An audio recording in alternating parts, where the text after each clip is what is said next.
And that's the end.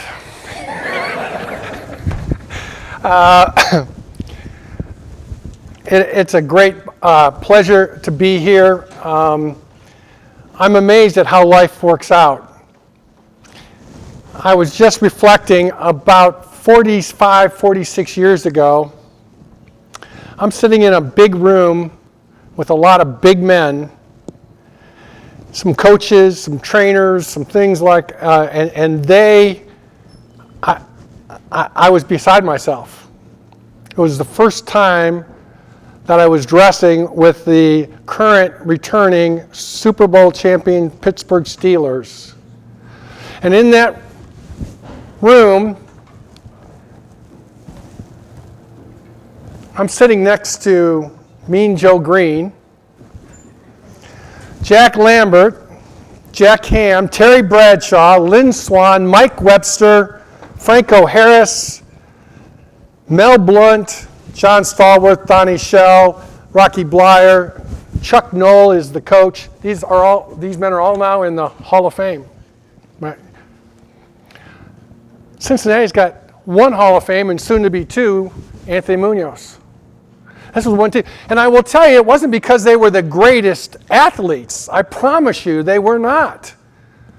They just had this desire by the coaches implied to them that basically said that this is what you do to win championships. You do your job. If you do your job, don't worry about anybody else, and everybody else does their job, we're going to win most of the games. And that's exactly what ended happening. And now they're legends, but they shouldn't have been. So as I'm sitting there recognizing all this and just feeling overwhelmed because I reflect back on where I came from. At that time, 24 years earlier, my parents had to get married because of me. They were 15 years old. I'm sure it happened in the back of a car. It's the only place you could go back in those days. They had big back seats. And I effectively ruined their lives. At least that's what I was told by them. I didn't really have anything to do with it, but it was a traumatic experience. Now, it was so traumatic because both my mom and dad came from very dysfunctional homes. My dad was raised as a fourth-generation alcoholic. Grandpa, my great-grandpa, they all had drinking problems, and they were all very passive. They allowed the wives to rule the roost. And that was okay with them. It was okay with my dad. And then the other thing was that as that's all occurring, my mom, I find out, had anger problems, huge anger problems, partly because my grandfather was born at about 7, 8 years old, parents passed away in a tragic car accident. And so he spent the rest of his younger days living in an orphanage and or into homes that would come in and get him because he was a big, strong kid and use him for labor and then take him back to the orphanage. That happened over and over again. So I don't know what happened to my mom, but I have to believe, based upon the research that was done, that people that lived in orphanages usually were getting molested by the older kids and or some of the staff.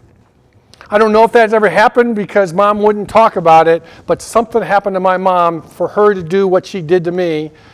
And I'll give you an example of one of the things that occurred in my life. I could give you hundreds of examples, but one, we don't have time, and two is, some of it is, you'll just get the idea. Here I am. Mom and dad are married. They've got all their issues. And what ends up coming from this is that as I was growing up, I became the person that they beat. I was beat, I can't say every day, but probably 4 to 5 times out of a week, and beat hard. And from all of that, when I was being beat, my mom was cursing me, telling me what a loser I was, and using all kinds of swear words that I will not repeat. In fact, in my book that I've got out, I say in the very first page, I purposely toned down what was occurring to me because the people's response that came back that read my manuscript said, Brad, it's too intense. Women didn't want to read the book because they didn't want to hear the things that I was saying and telling to them. So I purposely put it down, but I give a few examples. So the alarm sounds for me to get up. I am hurting all over. It was a really rough night.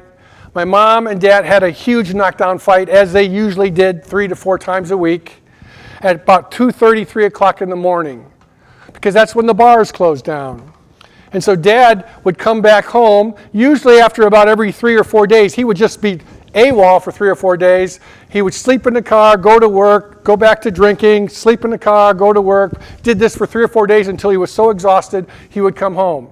When he came home, he wasn't trying to start a fight, he just wanted to crash. But my mom wanted to fight. And she'd prod him until there would be a huge fight, and they'd be wrestling on the basement concrete floor. Many times there were knives out. And all this yelling and screaming. Neighbors across the street were looking out their windows wondering what is going on. And usually what would end up happening, I, as the oldest, would try to separate them, and then Mom would basically start crying and yelling at Dad, says, you better do something with that kid. That kid did this and this and this. And I'd already been beat by Mom for those things. And she would not let him go to sleep until I got whooped and beat again. And usually my mom was sitting there encouraging him, telling him to do until she was satisfied. Many times Dad would walk away with disgust because he knew what he did was wrong. He would then get back in the car and leave and not be back for another 3 or 4 days. That happened over and over and over again. So this morning I'm getting up after that fight and me being whipped, getting ready for school. And as I'm getting ready for school, it's just another typical day. In fact, I got notes here because I want to make sure that I touch on the things that need to be touched on. Is that here's the typical day when I was growing up with Mom getting ready for school. Where Mom was yelling, cursing, screaming, hitting, pinching, slapping, and bullying me for any number of reasons.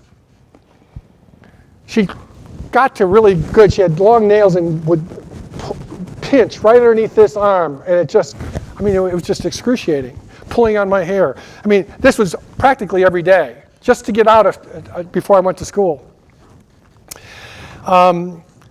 So now I'm getting ready for school, and I'm rushing to get, I got to remember, I got to stay by this. I'm rushing to get to school, and I spilled some milk and cereal on the kitchen table, and my mom lost it. She grabbed me by the hair, started choking me, and was slamming my head against the wall over and over and over again, which she did quite often. But I would not cry. I had got to the point where I wouldn't cry. And so as she's doing this, I could see tears streaming down her face, welling up, and with spit in her mouth, with every word, she yelled at me, "It's your fault. It's your fault. If it wasn't for you, I wouldn't be in this mess." I didn't understand. I'm 10 years old. I didn't know what she was talking about. But all I knew was, over and over again, it was my fault. And I grew up that way. I now have to get to school on time. We live about 1.5 blocks, 2 blocks away from the grade school, so we didn't take a bus. We would walk there. I'm already late for school. I'm in 5th grade, and I walk into school late. I've got tears rolling down my feet. I've got snot all over my nose because I'm just blubbering. Because I'm trying, why is it my fault? Why is it my fault? And I go into Mr. M's class. Mr. M was the most popular teacher in the school because he'd always take kids, particularly boys, to games and movies and things like that after school and on the weekends. He sees me. all crying and like this, and I'm late for school, and he basically pulls me out into the hallway and says, Brad, go to the teacher's lounge. Now, the teacher's lounge was off limits to all the kids, but he put me in the teacher's lounge, and he said, if there's a teacher there, you come back, and I will, you come back. But if there's not a teacher there, wait there, and I will be in a few minutes. I was freaking out because I'm not allowed to be in the teacher's lounge, thinking a teacher would show up. He eventually comes in, and he basically asked the question, what's the matter, Brad? Why are you crying? Did something happen at home? And tears are just flowing down my face. I cannot really speak. He grabs me, puts his arms around me, and starts kissing on my neck. And like that, and I start struggling to get away. And fortunately, 2 teachers were coming in to the lounge right at that time, and we're talking. And as soon as he heard that, he let me go. I ran out of the room, almost knocked one of the teachers over. And that was the worst day of my life up to that point in time. It gets worse because about 2-3 weeks later, school is over. Mr. M gives his notice and is leaving and going to a school system in Cleveland, Ohio. And rumors start flying about 6 months later that he was caught molesting a young boy. And I was so upset. You know why I was upset? Because I never told anybody. I didn't tell a teacher, I didn't tell my parents, I didn't tell anybody. And maybe if I would have, it might have saved somebody else from getting molested. That's just a day in my life back at that point in time, 11, 12 years old. So I survived growing up as going through all these different events by, I was always known as always hustling, working jobs. I would do whatever I take. I had 8 to 10 lawn jobs every year. I raked leaves. I did snow removal. I did cleaned windows. I was recognized as one of the kids that if you wanted to get something done right, go to Brad. And I would get paid. And the reason I was doing that is because, one, I had to buy all my own clothes. I had to pay for my tuition at Central Catholic High School. Anything that took money other than just food, regular food on our table, I was responsible for. All the team fees, things like that. So as this is going on, I am literally trying to survive. Now, this was subconsciously, it wasn't like that, but as I was out working, it kept me away from home. I wasn't at home, so Mom wasn't yelling and screaming at me, and this became something that I did all the time, all the way through high school. I listed some of the jobs that I did, and like this is that I worked in the cafeteria. I cleaned up my friends' plates up at the cafeteria to help pay for tuition. I was in a hospital right down the street. I was an orderly and transported people to different things. I was a gas station attendant. I worked Christmas tree lots. I cleaned sewers. That's a story I'll tell you here shortly. I was a garbage man. I worked behind a garbage truck for Bruno. Whatever it took, I wanted to be jobs. One, I needed the money, and 2, I didn't want to be at home. I never, ever had a friend over at my house, ever. I'd always go to their houses, but they would never come. I would never invite them because I didn't know what was going to happen. I didn't know if Mom was going to go berserk, if she was going to start swatting me and hitting me, yelling at me. I didn't know if my dad was going to come home drunk. So I never had a friend over. Didn't even know what that would be like to be able to do that. So I ended up, as I was going through, and I got to tell you, I wasn't a good human being. Growing up in the environment that I came from, I lied and cheated and stole all the time. In fact, back in the day when I went to a Catholic grade school and their nuns were there. Nuns, man, they can be vicious. Anyway, the nuns would send me back to the coat room as a form of discipline.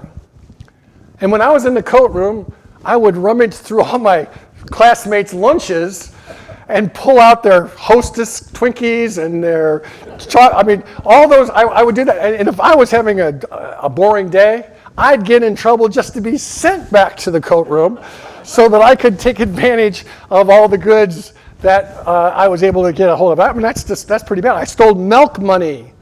I was sent around and had to collect milk money because back then you bought little cartons of milk, and so you had to pay in advance. And so when they did that, I would be the one to go around and go collect all the teachers' money. Sometimes I took a few quarters. That was just, you know what? When you grow up in a home where integrity isn't really strong, which was happening at my house, you just sort of think, well, that's just like it's almost came across was they're rich, they don't need anything. I forgot to hit my phone.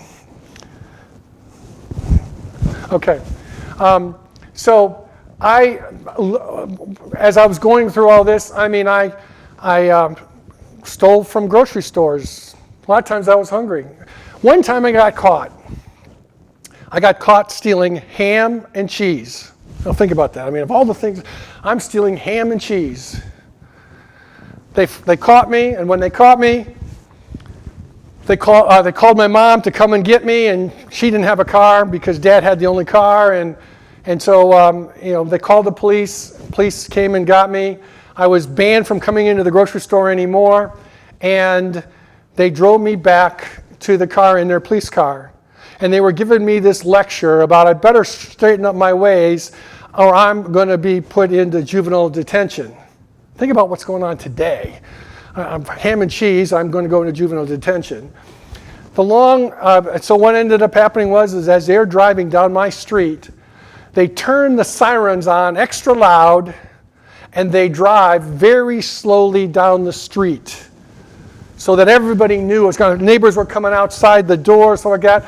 And when Mom heard what was going on and looked out and saw that it was me, she freaked out. Because we were the perfect family. Everybody thought we were the perfect family.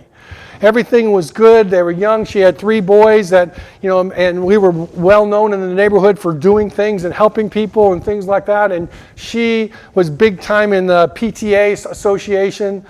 And she was worrying about the reputation of the Kuzno family. It really wasn't a good reputation of the Kuzno family, but she didn't realize that. So I'm here just to tell you is that I was not a really good person.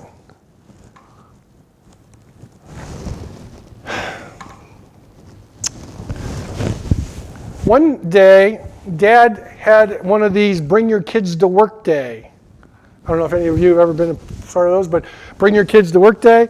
Well, my dad worked in a great environment. It was a glass factory, Libby Owens Ford. At that time, Toledo was recognized as the glass capital of the world, and he worked at the factory there. And I went there, and I thought I was walking into the earthly vision or version of hell. A glass factory's got these huge blast furnaces. And so in July, when it was the day that I went, the temperature was 145 degrees inside the factory. And I saw the men keep putting their hands into this thing and taking out handfuls of salt tablets. Back then it was thought that salt tablets were good for you. It would protect you from doing that. And I tried one and started gagging. And then I looked around and saw all my dad's coworkers walking around like zombies. Just very slowly, very methodically, not a smile on anybody's face, virtually not and it hit me. If I don't change and go to college, that's where I'll probably end up. And I had nightmares over it.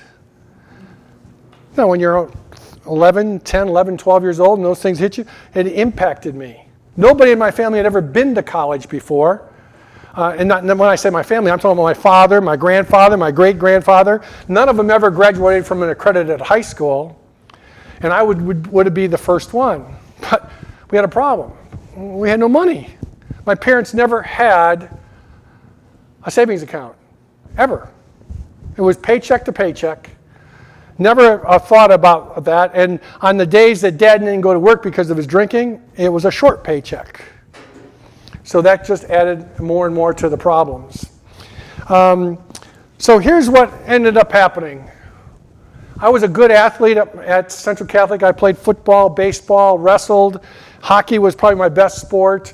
And as it gets time, I'm hoping I'm going to be able to get a scholarship to some college. I was turned down dozens of times, too short, too slow, too small. Even though I was all city, I was all district. I was a good athlete, but I was just short and stubby. I guess that's the word to put it.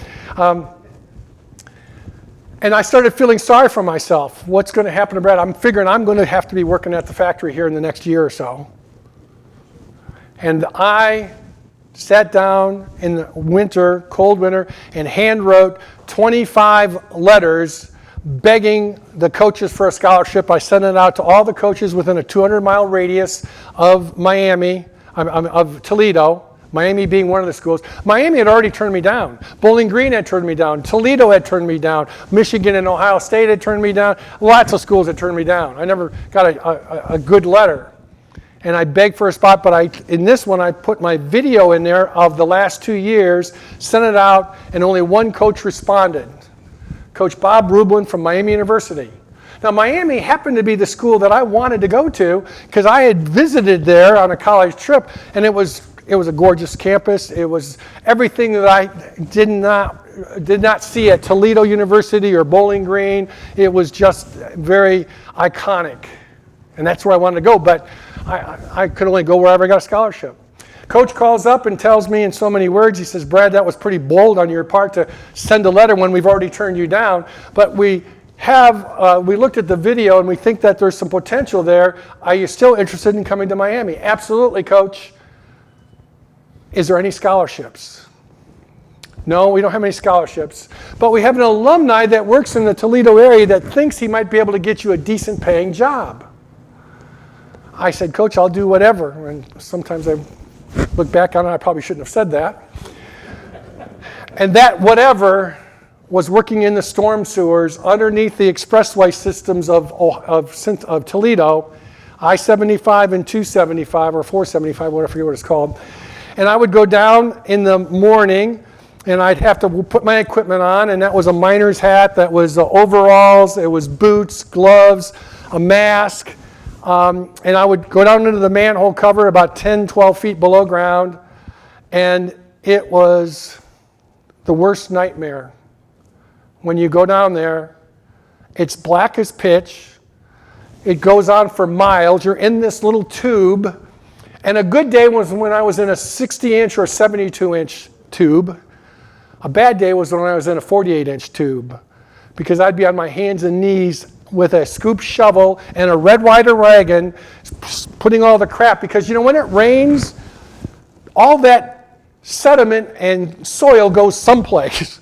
It goes into the sewers, and every 3, 4, 5 years, that has to be cleaned out. I was the guy that was cleaning out in 1971, cleaning the sewers underneath Toledo, and was paid $4.50 an hour. Minimum wage was $1.60 at that point in time. So I'm making money and like this, but I had issues. I only was able to save enough for 1.5 quarters of college at Miami. I had to pay for my own way. There was no money. And so I ended up, as I went to Miami, my first quarter, half of tuition for the second quarter, did not know how I was going to make that happen. And then I got a break. Now, how many people here have seen the movie Rudy? Okay, most of us, guys, we like movies like that. Rudy, like that. Well, Rudy was a walk-on. Let me tell you what a walk-on is like. They don't care if you get hurt. They don't care. You get the worst equipment. You are the ones lugging all the dummies around. You are put in against, when you're 5'11" and 190 pounds, and they're 6'5" and 270. They think that's a good matchup. And you're told to go in there and survive. And they don't care if you get hurt. That was me. I was a walk-on. One day, the stud rookie, a recruit, back then freshman was ineligible my freshman year. His name was, I won't tell you his real name. I called him the great, I call him the great Bambino, but no, I don't. Kong. My nickname for him was Kong, as in King Kong. As a freshman, he was 6'4". He was 240 pounds. As a freshman, I mean, he's going to add another 20 pounds on, and he's a stud. And he was going to take Doug Krause's spot as the middle guard, who was all MAC middle guard my freshman year, and it was his senior year. That day, he went berserk. Coaches were yelling at him because he didn't do this, he didn't do that. When he left, he ended up, left for the day, packed up all of his clothes, took his fancy sports car, drove all the way home, 4.5 hours away, and never told anybody. That afternoon in the practice, they wanted to know where Kong was, and they said, "Coach, he quit." And Coach was really upset, and they said, "I need a middle guard in here right now." And I jumped in there. And as soon as I jumped in there, Coach Rublin actually said, "Kuzno, get out of there, you get killed." I said, "No, Coach, I can do it." And I would not leave that huddle. He said, "Okay, no mercy." And so I responded back, "Well, none given." And everybody chuckled at that. First play against the varsity, they ran the ball at me. I made the tackle. Coaches were amazed. Next play, I made the next tackle. The next play, the next tackle. By the time practice was over that day, I had made so many tackles that they made the varsity offensive linemen run extra sprints. Now you can imagine how popular I was back in the locker room. And it's getting hot here. I'm going to take this off here. So thank you.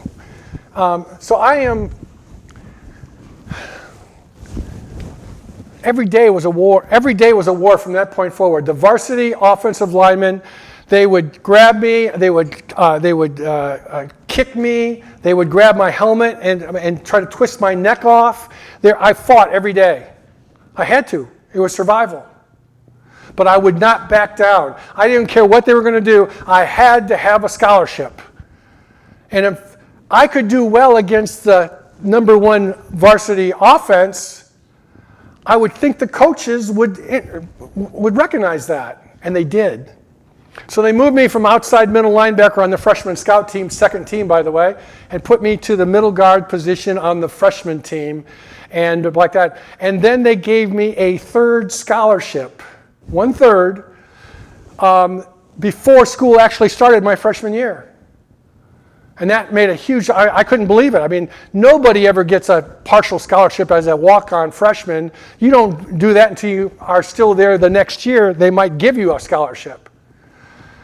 And from there, I ended up doing very well on the scout team. I made the scout team better, and I was playing against Mike Poff, who was all MAC center, my job was to make them better. And so I never quit.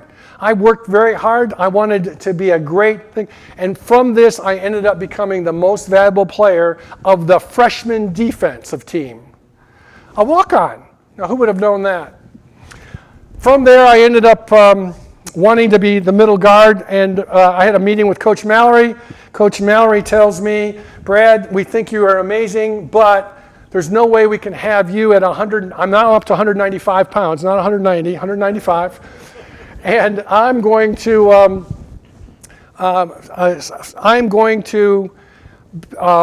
be honest with you. We can't have you be our middle guard on the varsity. We need a much bigger person to fill that hole up. You're in charge of two gaps. You got the A gap on the left and the A gap on the right, and you're not big enough, strong enough." And he says, "I'm just letting you know that you're probably not going to be able to be the starting middle guard. You're a great player, but that's just the way that it is." But he says, "I'm not going to make any final decisions till after spring ball." Now, at spring ball, that's when you determine who's going to be the starters for the next fall season. And I ended up number 7 on the depth chart. They had sophomores and juniors coming back. Doug had already graduated, and I was number 7 middle guard. When you're number 7 middle guard, you don't get much playing time when it comes to practices. They want to see the first team, the second team, the third. You don't get opportunities. But every time I got in, I did something special. I just had a knack for making a big play at just the right time, and I did that all the way through college.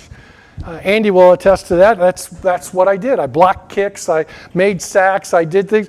And from that, at the end of that spring practice, Coach Mallory brought me in, Dick Crum, and says, we're naming you as our number 1 middle guard. Your stats are off the charts. We don't know how you do it. He says, but we've got some real concerns. You're not big enough. I was the smallest defensive lineman in the MAC, and most likely in all of Division I football. As a middle guard, you're playing against the center, and they're typically 240, 250. You got 2 guards that are bigger than that, and they made sure that that middle guard is a key position in the defense, because if the middle guard causes enough havoc, they'll be forced to double team you. And that's what they wanted. They wanted me double teamed all the time, because then that freed up the linebacker, who would then be able to go and make the tackles, that's his job. And I would be the guy that would do that. Well, I got to be so good that I ended up breaking the double team and making the tackle. My junior year, by the way, I talked about Jack Lambert. Jack Lambert was the returning most valuable player from Kent State as the middle linebacker, and he was expected to be the most valuable player for his senior year, and I beat him out. I became the most valuable player my junior year, his senior year. Jack Lambert, All-Pro, Pittsburgh Steelers. During the years that I was at Miami, I led the country in sacks. I had 34 sacks my junior year. They double teamed me a lot more my senior year, and I only had 24 sacks. I led the country in tackles for defensive linemen. Averaged over 20.2 tackles per game. For middle guard, that's unheard of. 4 or 5. We played against teams like Purdue, South Carolina, Georgia, Kentucky, Purdue twice, South Carolina twice over 2 years. When you're a MAC team, those teams don't like to lose when they're the SEC or they're the Big Ten to a MAC team. And we had the longest winning streak in the country. Miami of Ohio. My senior year, we finished number 15 in the country. My junior year, we finished 15 in the country. My senior year, we finished number 10 in the country. The highest of any MAC school ever, and obviously for Miami, the highest like that, Little Miami of Ohio. In the same breath as talking with Ohio State and Alabama and some of these other schools. We had beaten some great teams, some great things, and I, quote, was recognized as the leader of the defense. I was the MVP for the Mid-American Conference in my junior year and my senior year. I ended up making first-team All-American. Here's a story that you'd probably be interested in. All the All-American things come out, and on one of the All-American teams, I am listed as an outside linebacker. I never played a down of linebacker in college, not a down. But it was a college coaches voting program for that, and what ended up happening was they said, Brad, your stats were so off the charts. We could not have you not be on the All-American team, but we couldn't put you at middle guard because middle guard's got to be 250, 260. Louis Kelcher was the big middle guard at that point in time, and he ended up getting first. My stats were way better than his. That's just the way that it was. And so I'm a first-team All-American as an outside linebacker, never played a day of it. I was also All-American in other programs as the middle guard, but that was just something that I actually got a downstairs where I've got some trophies and things like that. I've got that hanging up there, and I've got it underlined with a question mark. How does that happen? All right. I forgot to turn this on. Where am I at on this, gentlemen? Who's keeping the time? We got at least 20 minutes. All right. I hope I'm not boring you guys. All right. If you'd like to ask one, I'll answer it. How much weight did you actually gain during college? In other words, you're at 195. The most I ever weighed was 198. And the reason I know that is because I'll lead into my next. After college is over, I wanted to play in the NFL. I thought I could do it. I talked to some scouts and they said, Brad, you got some great stats, but you just don't have the size. You're too small, you're too short, you're too slow. Besides that, you got bad breath. But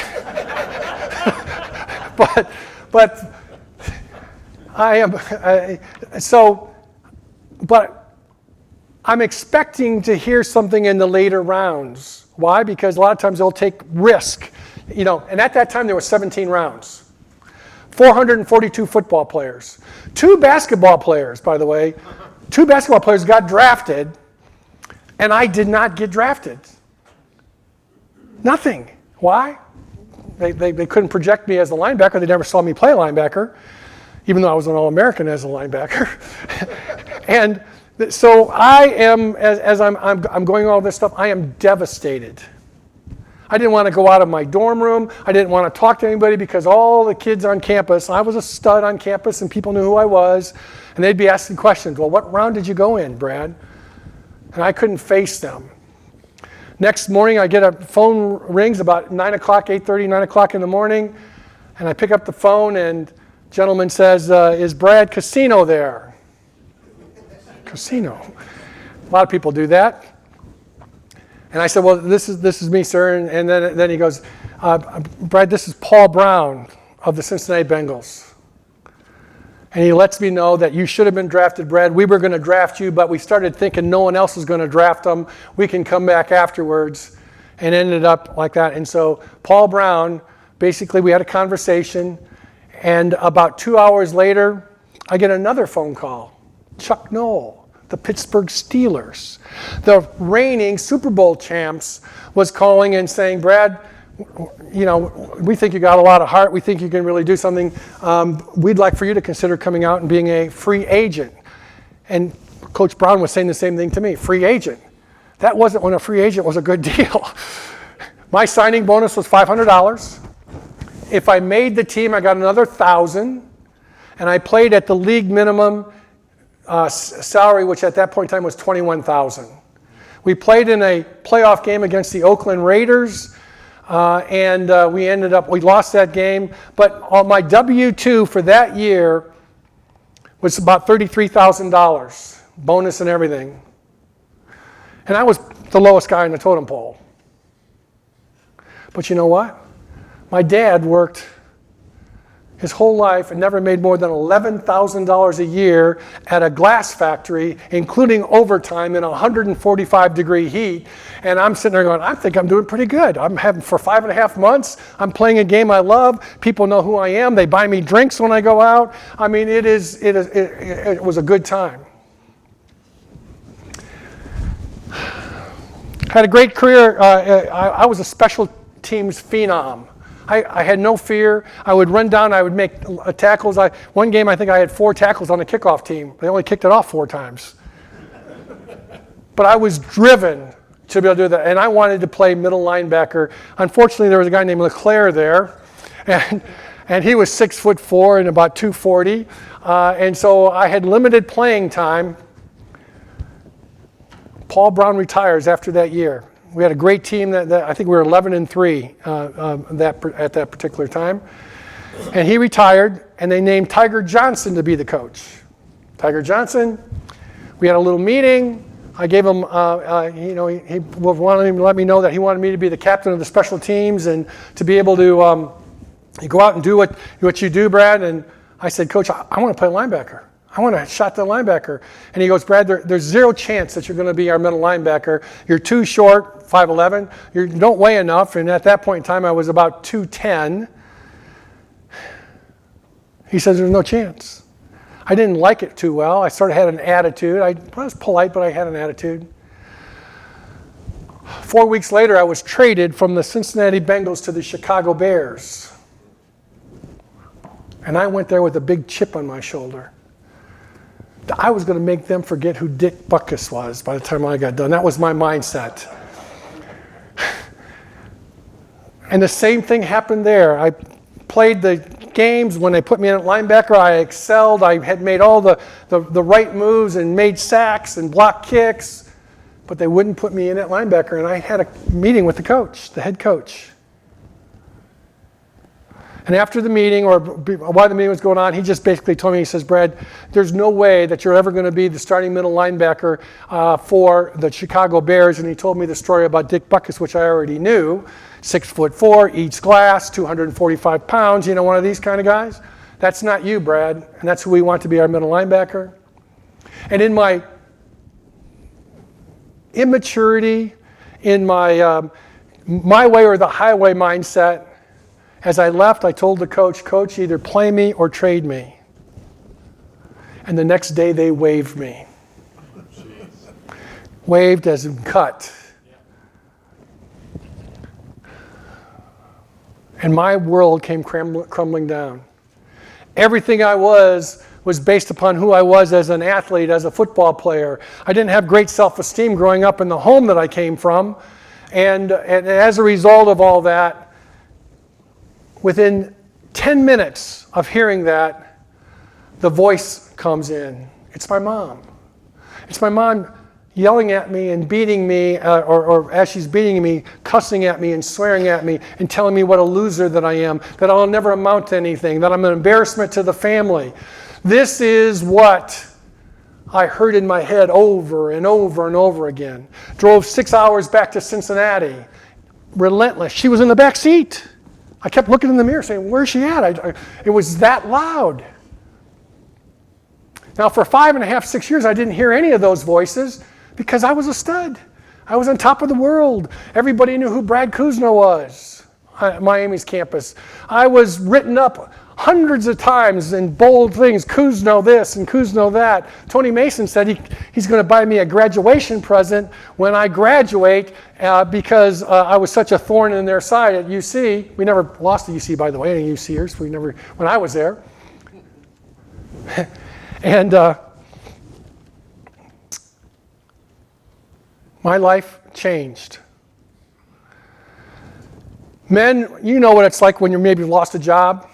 When your self-esteem is based upon things that have to do with, your position and what office you're in and the car that you drive and all those kinds of stuff. Well, mine was being a pro athlete, being somebody that made a difference. And when that changed, it was instant.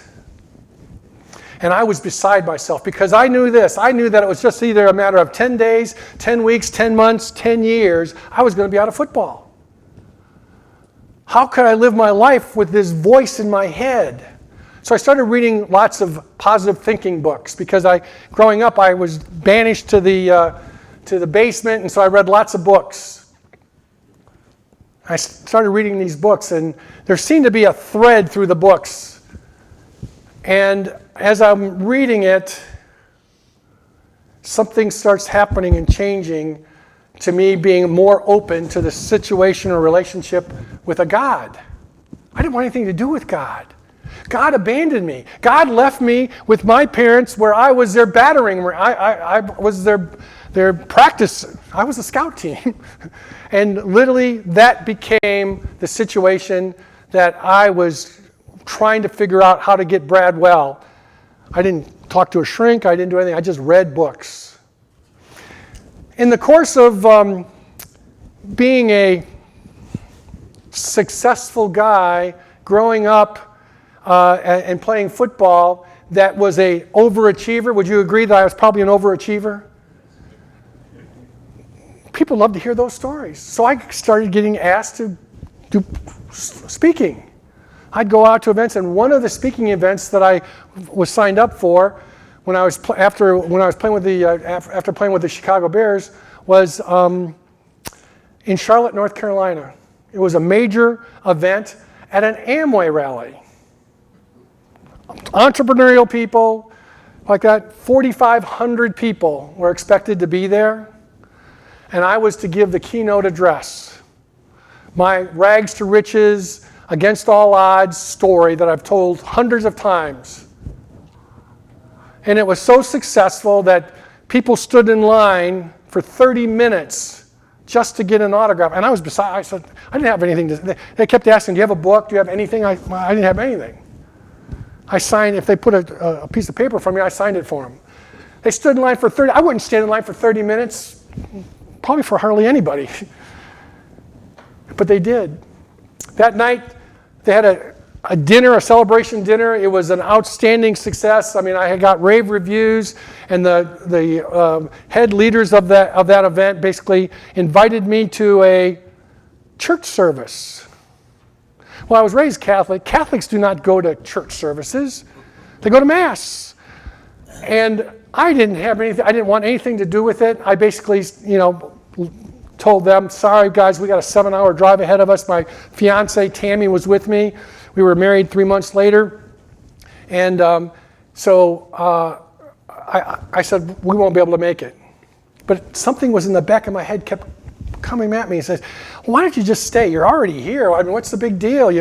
So I ended up telling Tammy, I says, I think we should stay. And she was very happy to hear that. And so the next morning we got up. I figured there'd be about 40 or 50 people. Who gets up at 7 o'clock on a convention where you're out there partying and being with all your friends and things like that at 7 o'clock in the morning for a non-denominational church service? I figure 50, 60 people. We arrive. There must have been 1,500 people waiting in line to get in. And I looked at her. I says, I don't know what's going on. I says, but these people are either weird or they know something that we don't.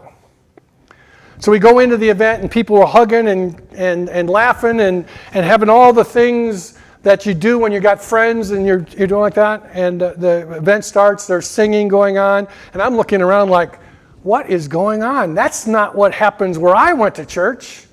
I don't think people are allowed to smile at some of the places that I went. And so I ended up, as we sat there, and there's a guy that was speaking, really don't know what he said. All I know is it seemed like he was talking directly to me. And I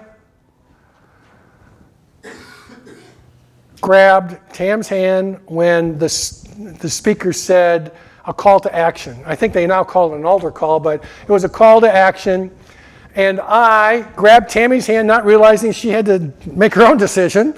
And we went up with 500 plus other people, and the guy basically told us in so many words what we were doing and why we were doing it, and you can't fool God. God knows everything that's going on. It's not the matter. It's not the words that's being spoken. It's the intent of the heart.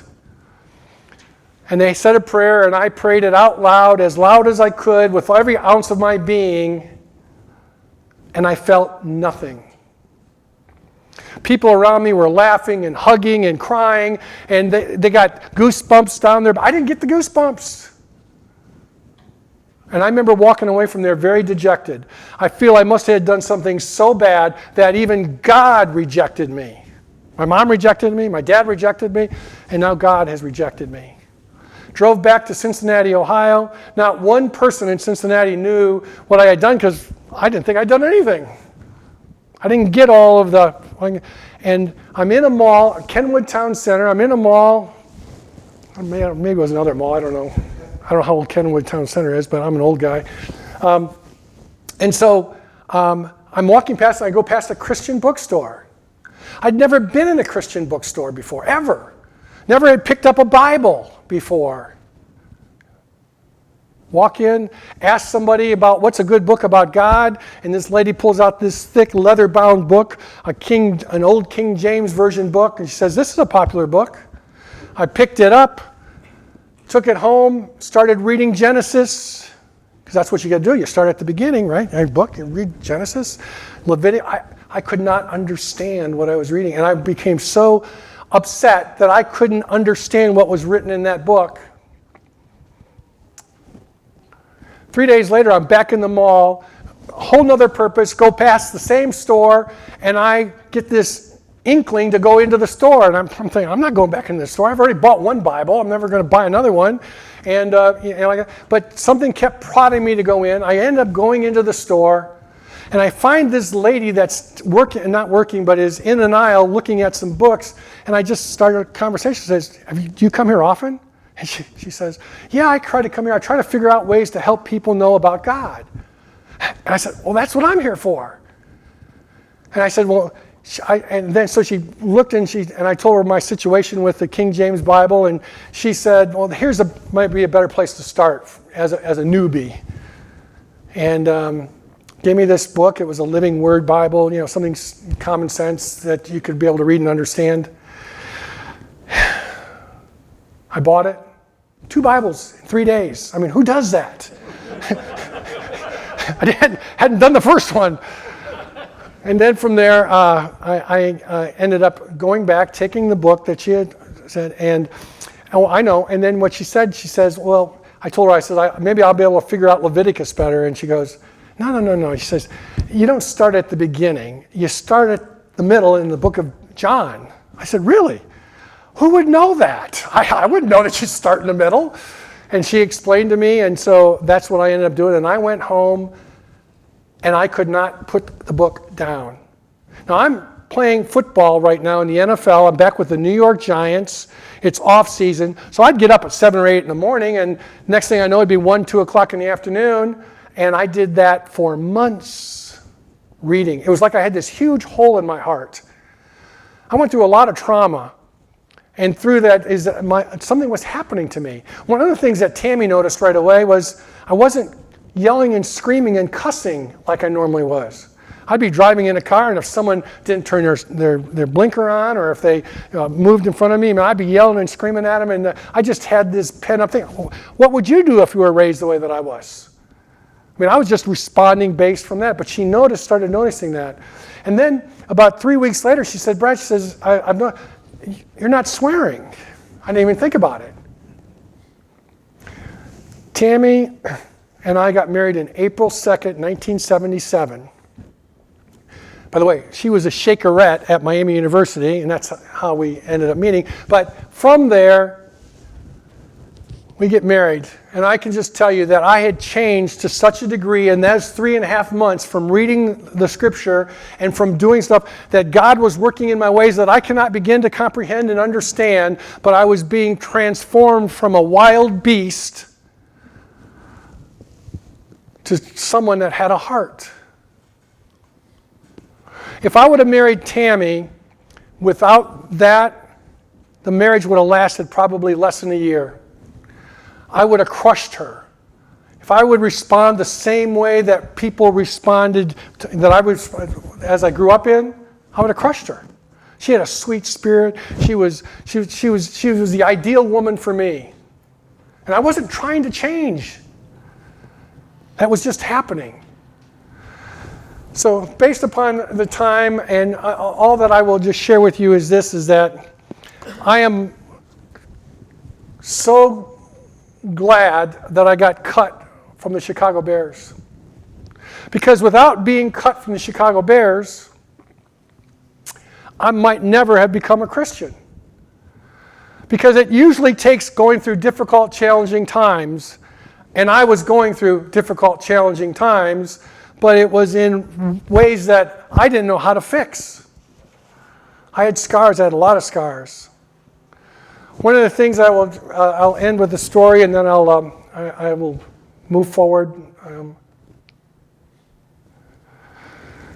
My most tender moment with my mom happened when I was maybe around 11, 12 years old, and we're at a bowling alley. Dad is bowling, and as he's bowling, he's drinking. As everyone else is drinking, the moms are interfacing and talking back and forth.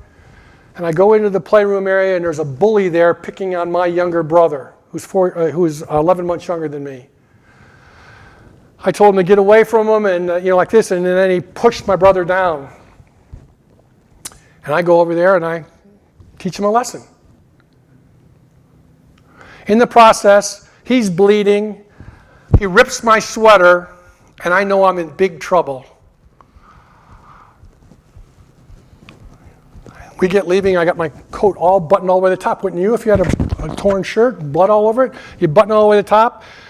Mom knew that something was up because that was not usual, and she made me open up the car, and as soon as she saw it, she just went berserk, grabbed me by my ear, and dragged me outside to the car, and for the 15-minute drive home is in the front seat, lashing out at me in the back seat, hitting me, swatting me, and saying, "You're going to get it when you get home." Dad didn't say a word. He was concentrating because he was buzzed from drinking again. We go back to the house, and Mom pulls out the deadly Kirby sweeper cord. The Kirby sweeper cord has a nice rubber insulation around it, and she had retrofitted it for extra pain so that when it was better than a belt, and she got Dad so upset, basically saying, "You better do something with that kid. He is no good," and like that. And so Dad lashed out, finally says, "Okay, I'll do something," and made me strip down. And it was the worst beating I'd ever had.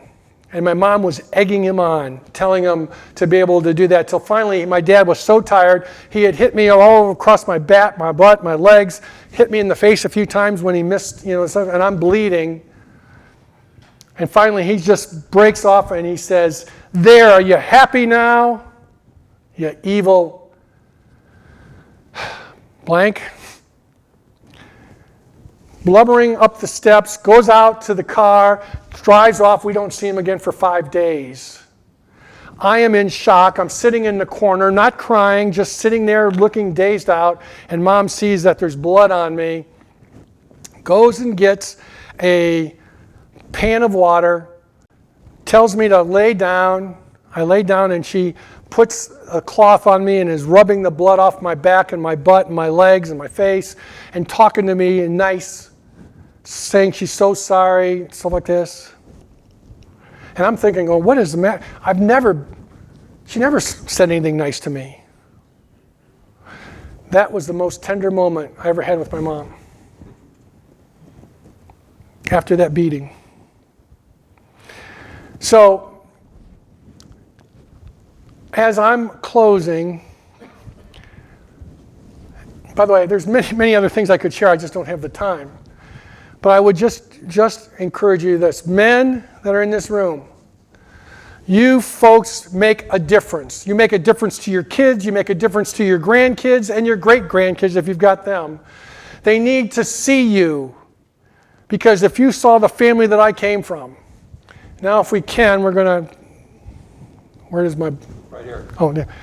We're going to turn on, I want you to, the most important job that you can do is not owning the company. It's not being an executive for the company. It's not doing that. It is what have you done for your family. And I've got some things I call my nuggets that I'll share in a moment. But I want you to see, first of all, was it the family picture? Is that the one that's next?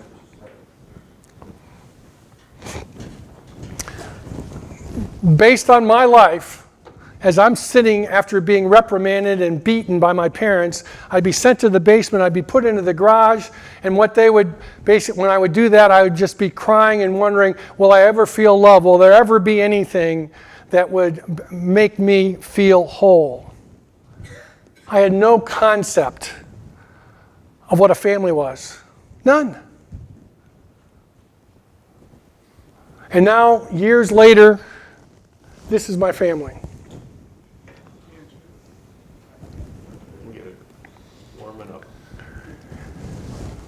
This is my family. Tammy's next to me. I have 4 kids, all graduated from Miami, as Andy had already mentioned. They graduated from Miami. Got 11 grandbabies. And my job now is working one with our kids, who are great parents, and then with the grandkids.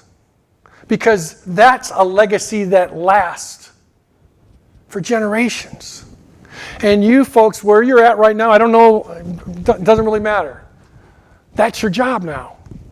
Your job is the kids, the grandkids, is the legacy. And I've even got one thing that I think I talk about.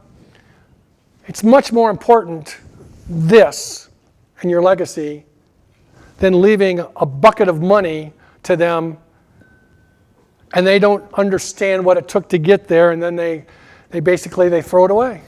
They do things that they shouldn't. So this is like that. And so I want to finish with what I call my truth nuggets. I've given this to tens of thousands of people. This is what I teach my kids, my grandkids. I see it in action right now. Be a difference maker to your family, friends, neighbors, classmates, teammates, co-workers. Doesn't matter what like that. Be a difference maker. You do make a difference.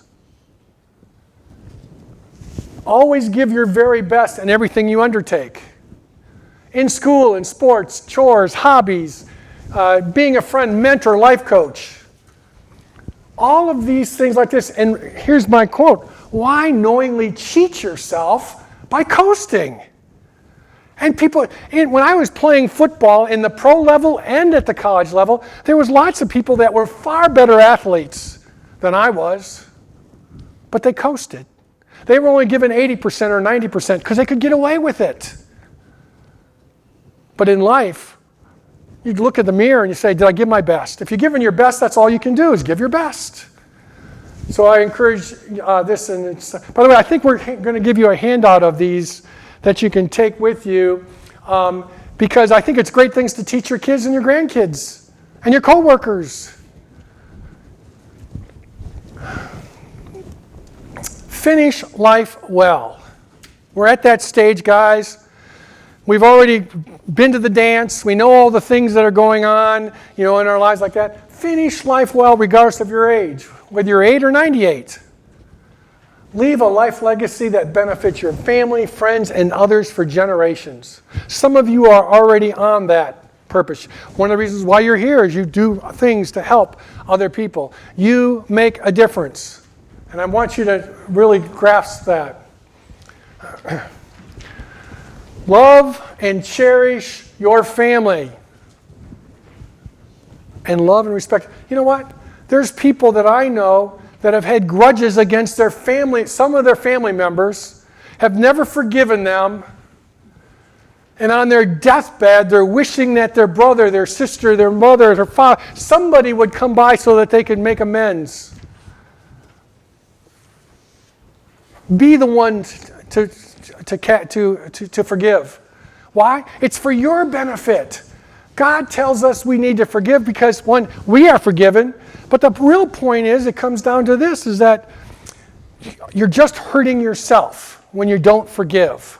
I'm not saying that anybody here doesn't do that, but I will tell you, in your families, you know people in your families that haven't forgiven, haven't talked to each other in months or years. Love and share and respect others, and most importantly, love God first and foremost. This is from somebody that wanted nothing to do with God. But I've had so many God appointments, things that have happened in my life that as a result of a relationship with God that made a huge difference. And you saw the testimony of that with my kids and my family. We've had lots of problems. I've been involved in some businesses and done very, very well, and I've been involved in something that crashed and burned. I don't know if anybody can relate it to it, but I was on that end as well. I am here to be able to share with you as time is flying by. We all know this. As we get older, guess what? Time is going faster, isn't it? Doesn't it seem like it's just going faster? I mean, 3 minutes ago, I was holding my young son, Court. And on the porch, he's 5 days old. First time I'm holding my son, Tammy is gone, and she put me in charge. Can you believe that? She put me in charge of Court. And I'm watching Court on the back deck, and tears are coming down my face. 5 days old, and I'm reaching out, and I said, God, show me how to be a good dad. I don't know how to be a good dad, and I want to be a good dad. I get this impression of something deep within me welling up, and it's God telling me, he says, Brad, thanks for coming to me. I will show you how to be a good dad. I will show you how to be a good husband to Tammy. I will show you that because I'm your father now. And with that, our family that we've like this is a direct result of that. My kids have never heard me cuss and swear. I'm not bragging about it. I'm just telling a fact. My swear word is shoot. That's my swear word. Because God took that away. I didn't say I got to stop cussing and cursing. It was God that did that. And I will just tell you, each of us have got areas that God specifically would like to be able to intervene and solve for you. But we got to go to Him. We got to recognize and say, look, I need help. I need help. So with that, I'm going to. There's one other thing I think I wanted to share. Tammy and I, we broke the generational curse of about 4 generations. I was bullied, I was beaten, I was whipped. Now Tam, my wife, came from the opposite. She came from the ideal family. You talk about black and white. Unbelievable. And she is the best mom, the best gammy. We call her Gammy. For their 11 kids. She knows how to because she was raised that way. I wouldn't have known where to even begin to start. Probably with a belt. That's all I knew. So, a couple of things here. Proverbs 4:23, one of the most important verses in the Bible. Guard your heart above all else, for it determines the course of your life. This is so true. Your heart is you. Your heart is the spiritual you, your heart, your soul. We all know that when we pass away, what's left is a carcass. Something is missing. It's a spirit. It's the heart. It's still living. It's someplace. And that's the point like that. So guard your heart above all else. A couple of other ones that we have done is that this is true for me, Charles Swindoll. Life is 10% what happens to you and 90% how you respond to it. So I asked the question, what if I never wrote those letters? Would I went to college? I don't know.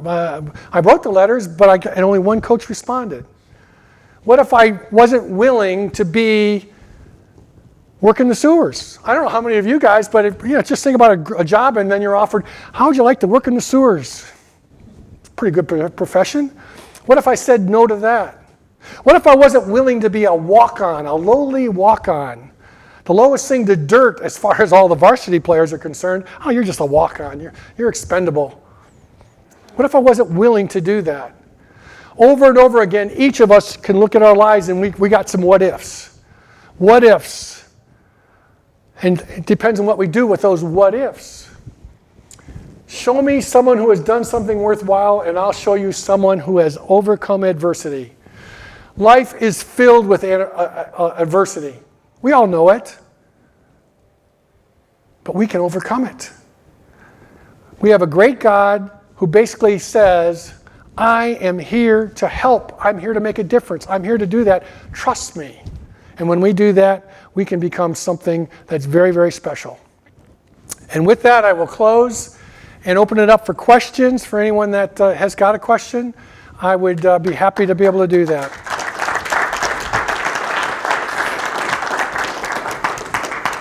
Any questions?